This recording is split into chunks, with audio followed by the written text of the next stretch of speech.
ہم حاضر ہوئے ہیں آج الیکشن کے سلسلے میں۔ 8 فروری جس طرح قریب آ رہا ہے اسی طرح پارٹیوں کی، جماعتوں کی گہما گہمی اور اعتراضات بھی بڑھتے جا رہے ہیں، اور یہ اعتراضات ابھی الیکشن کے نتائج کا اعلان نہیں ہوا، مگر یہاں سندھ میں متحدہ قومی موومنٹ اور مسلم لیگ نون اور پاکستان پیپلز پارٹی اور دیگر جماعتیں یہ بات برملا الیکشن کمیشن پر ان کے جو مردم شماری کے بعد جو حلقہ بندیاں ہیں اس پر بھی ان کا اعتراضات ہیں، اور وہ اپنے اعتراضات جمع کرا رہے ہیں، الیکشن کمیشن نے بھی جمع کرائے ہیں، اور میڈیا کے ذریعے سے، پریس کے ذریعے سے بھی ان کے اعتراضات سامنے آ رہے ہیں۔ اور قبل از وقت جو پولنگ کی دھاندلی ہے، جس میں ووٹر فہرستوں کا تبادلہ، ووٹر فہرستوں میں سے نام کے غائب ہونا، حلقے میں سے ان کے یوسیز کا غائب ہونا، یقیناً اس جماعت کے لیے، اس ہمدرد رکھنے والے لوگوں کے لیے انتہائی ضروری ہے، اور وہ اپنے بات کو الیکشن کمیشن تک پہنچا رہے ہیں۔ ابھی تک الیکشن کمیشن نے کسی اعتراض کا جواب نہیں دیا، نہ ہی انہیں کوئی تسلی بخش بات کہی جا رہی ہے۔ تاہم ہم سمجھتے ہیں کہ تمام جماعتیں بشمول مسلم لیگ نون، پیپلز پارٹی، متحدہ قومی موومنٹ اور مسلم لیگ فنکشنل، یہ سب جماعتیں الیکشن کمیشن پہ اعتماد کرتی ہیں اور ان کے الیکشن کے اس کے تمام سلسلے کو قبول کرتی ہیں، مگر وہ ساتھ ساتھ یہ بات بھی کہتے ہوئے نظر آتے ہیں کہ ہمارے اعتراضات کو دور کیا جائے، اور جو حلقہ بندیاں ہوئی ہیں جس میں سے ووٹر لسٹ کا غائب ہو جانا، اس یوسیز کے اندر سے رد و بدل ہو جانا، یہ تمام ایسی باتیں ہیں جو کہ نگراں حکومت کو بھی اس کی ذمہ داری یقینی بنتی ہے۔ ہم سمجھتے ہیں کہ الیکشن کمیشن ہی نگراں حکومت کو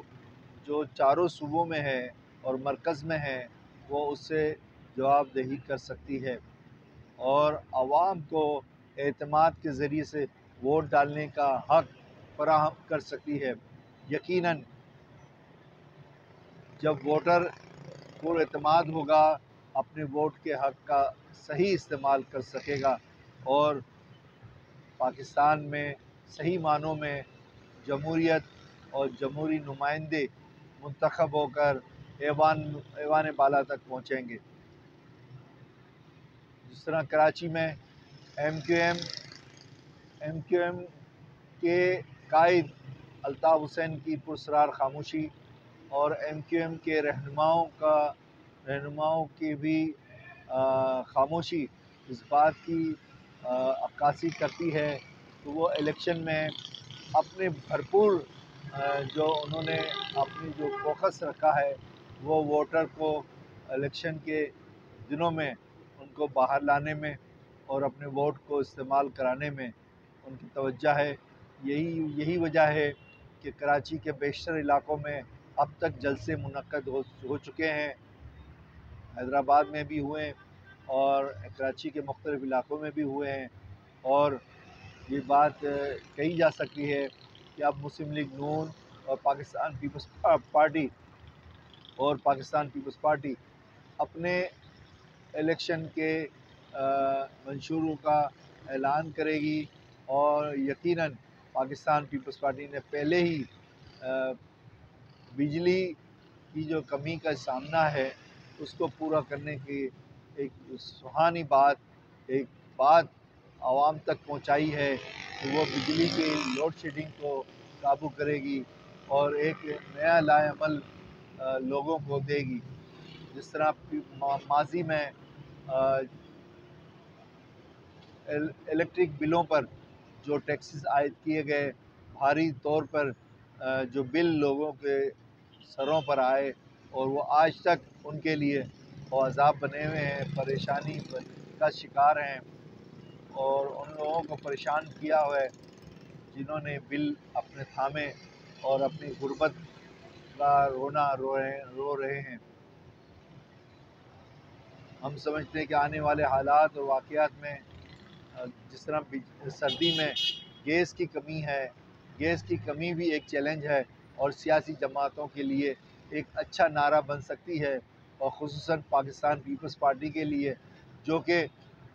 سندھ میں اقتدار رکھتی ہے اور اقتدار کا دعویٰ بھی کر رہی ہے کہ وہ پھر حکومت بنائے گی۔ یقیناً پاکستان پیپلز پارٹی بجلی اور گیس کی فراوانی کے لیے اور اس کے لیے بھرپور عوام کو اپنے لائے عمل پہنچا سکتی ہے۔ مسلم لیگ نون اپنے وفاق میں بھی جس طرح گیس کی کمی کا سامنا ہوتا ہے پنجاب میں، وہ سندھ سے بھی پورا کر سکتی ہے۔ پھر ہم دیکھیں کہ عمران خان جو کہ اب سربراہ ہیں پاکستان تحریک انصاف کے، چونکہ انٹرا پارٹی الیکشن میں انہوں نے حصہ نہیں لیا اور گوہر خان چیئرمین کے طور پر سامنے آئے ہیں، تو اب عمران خان ایز اے سربراہ کے طور پر پہچانے اور جانے جاتے ہیں اور پکارے جا سکتے ہیں۔ عمران خان کے لیے، اس کی پارٹی کے لیے اور تمام سیاسی جماعتوں کا کہنا یہ ہے ہمیں کسی قسم کی کوئی وہ نہیں ہے کہ ہم رکاوٹ کا سبب بنیں، کیونکہ عمران خان پر اور ان کی پارٹی پر جو کیسز ہیں، تو ان کے رہنماؤں پر جو پابندیاں ہیں وہ ایک قانون کے دائرے میں ہیں، اور اس کا فیصلہ الیکشن کمیشن ہی کر سکتی ہے کہ وہ کس طرح سے آزاد الیکشن لڑ سکتے ہیں۔